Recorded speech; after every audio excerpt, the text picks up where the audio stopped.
So this week's topic is mainly knowledge, with a little bit more to say to round off scepticism.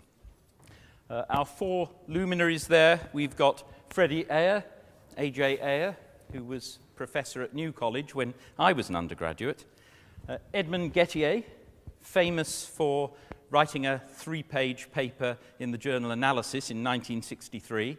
I'm not sure whether he's published anything since, but it sufficed to make him very famous. Then we've got Hilary Putnam, who we'll come to at the very end, and Tim Williamson on the right, who is professor here, a successor to A.J. Ayer. Tim's work isn't actually going to feature in this lecture, or indeed in the readings you have, but he's one of the most prominent epistemologists in the world, so it's as well to know that he's around. If you find yourself giving a paper and you see him in the audience, beware. He's universally feared for the sharpness and precision of his questions. Okay, so we've seen some skeptical arguments, most famously those of Descartes. And those sorts of arguments rather suggest that if we put a threshold for knowledge very high, then we're quite likely to be driven to the conclusion that we don't know anything at all. Descartes' own answers don't seem to work very well. Other answers are all very controversial. It's rather tempting to try to get round this problem by redefining the notion of knowledge, to provide a useful distinction amongst the beliefs we have. Maybe none of them, or only very, very few, like I exist, will actually reach the highest threshold. But surely it makes sense to try to define a more moderate, more reasonable threshold, because we do want to distinguish between things that we know in a perfectly ordinary sense and things that we don't know. So we naturally get the question, what is knowledge? How should we understand the notion of knowledge? Now, questions of the form, what is X, feature quite prominently in philosophy. If you go back to Plato and look in his dialogues, you'll see that Socrates is always asking this sort of question.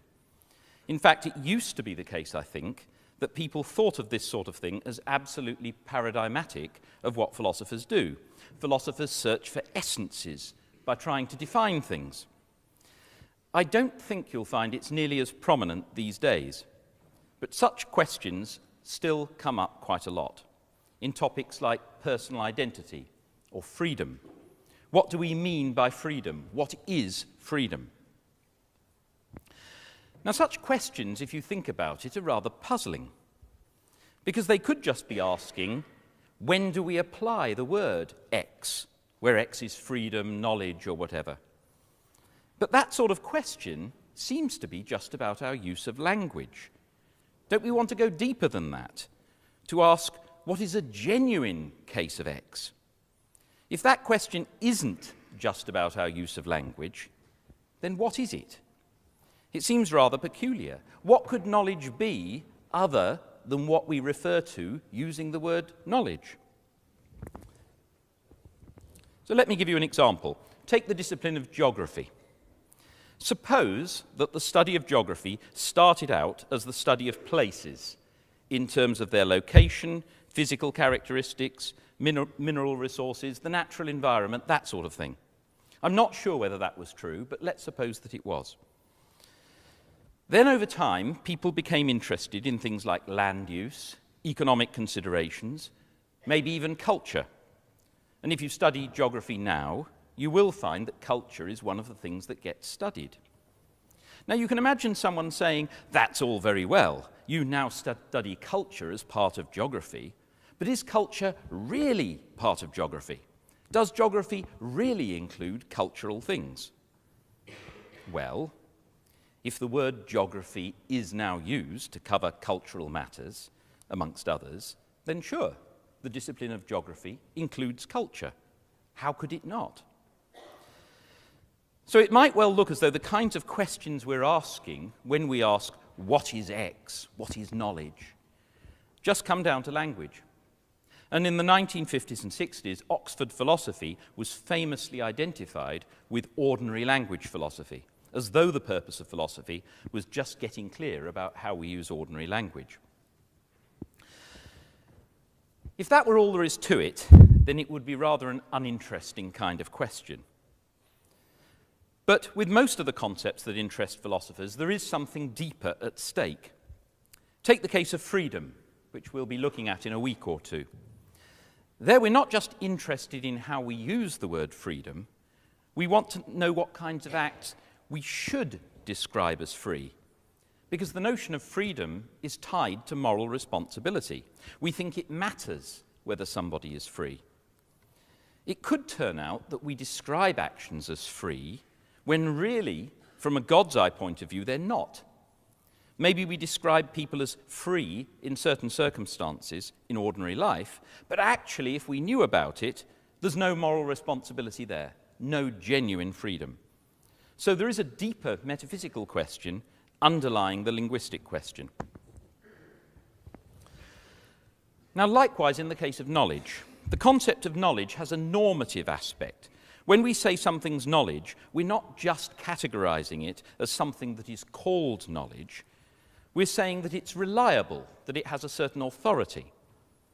So it is possible to ask of a particular belief, well, everyone says they know this, but is it really knowledge? Do they really know it? Again, a similar issue arises with Strawson's response to the problem of induction. It's on your induction reading list. He famously says that inductive methods just are what we mean by reasonable. When we describe an inference about the world as reasonable, that just means it meets inductive standards. But a very well-known answer to Strawson is to say, hang on a minute, no. When we say that a method of inference is reasonable, we're not just saying that this is the kind of inference that everybody calls reasonable. We actually mean that it is reasonable, that it has normative force, that this kind of inference really does convey assurance to the conclusion. The kind of conceptual analysis that we're doing on the concept of knowledge provides a nice example of this, and that's a good reason for having it in this general philosophy course. From this example, you can get an idea of the kinds of things that typically pop up in these sorts of discussions.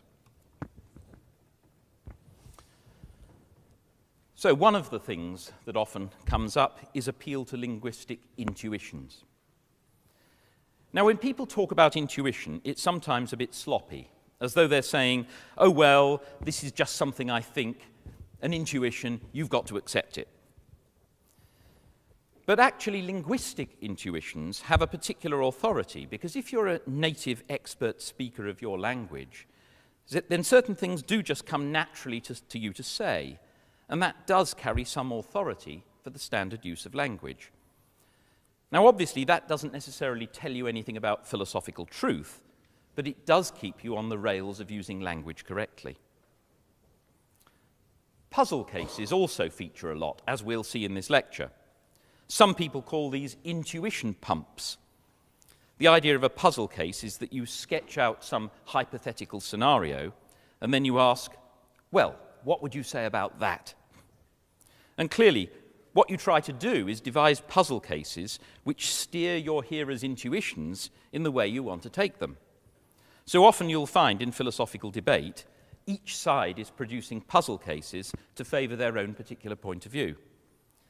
You'll find in personal identity, for example, puzzle cases feature quite highly. Then, obviously, we get argument and we get systematization.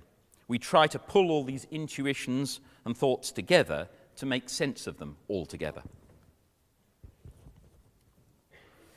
So, let's now embark on a discussion of knowledge and its variants, trying to employ some of these methods to straighten out what we want to say about it. So, first of all, let's distinguish between three different kinds of knowledge: acquaintance, knowing how, and knowing that. What we're interested in here is propositional knowledge, knowledge that P. A strange phrase, but you'll find philosophers use it quite a lot. So P is a proposition. Could be any old proposition. But notice, knowing that P is the case is quite different from having acquaintance with somebody or something, or having practical knowledge. For example, I know how to ride a bike. I don't exactly know how I do it. I'm ignorant of all sorts of propositions that would explain how I manage to remain upright on a bike, but I have the practical knowledge. That is, I can actually do it. That's irrelevant here. We're talking about factual knowledge.